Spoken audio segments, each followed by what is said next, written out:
পরশু দেখলাম যে আমিরে জামাত, জামাতের যে আমির, উনি তো জেনারেল শিক্ষিত আলেম না, এই জন্য ওনার আর কি বলতাম, উনি ধর্ম সম্পর্কে কতটুকু জানে আমি জানি না, কোন মাদ্রাসায় পড়ছে, কামিল পাস করছে না মুহাদ্দিস হইছে আমি জানি, ডাক্তার শফিকুর রহমান উনি কোন লেখাপড়া করছে, উনি আলেম কিনা, কোন মসজিদের খতিব এটাও আমি জানি না, এই জন্য ধর্মের ব্যাপারে ওনার কতটুকু জ্ঞান আছে আমি জানি, তবে মিষ্টি মিষ্টি কথা বলতে পারে।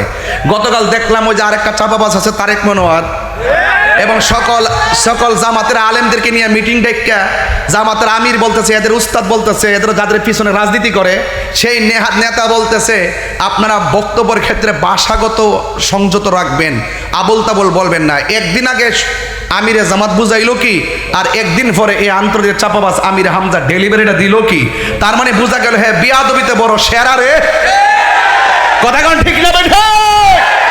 এই জন্য শুধুমাত্র ওয়াজ শুনবেন না, ওয়াজ ধারণ করেন। যত কিছু হোক, তাহিরিকে যাই বলুক না কেন, তাহিরির বিরুদ্ধে যত ধরনের মিসগাইড করাক আপনাদেরকে, যত গালাগালি করুক, আমি কাউকে ধরি না।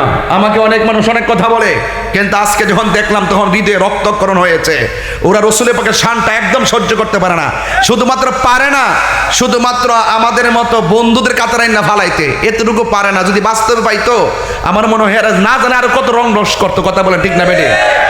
এই জন্য এই সমস্ত বিয়াদবদের কাছ থেকে আমাদেরকে দূরে থাকতে হবে, কথা বলেন ঠিক কিনা?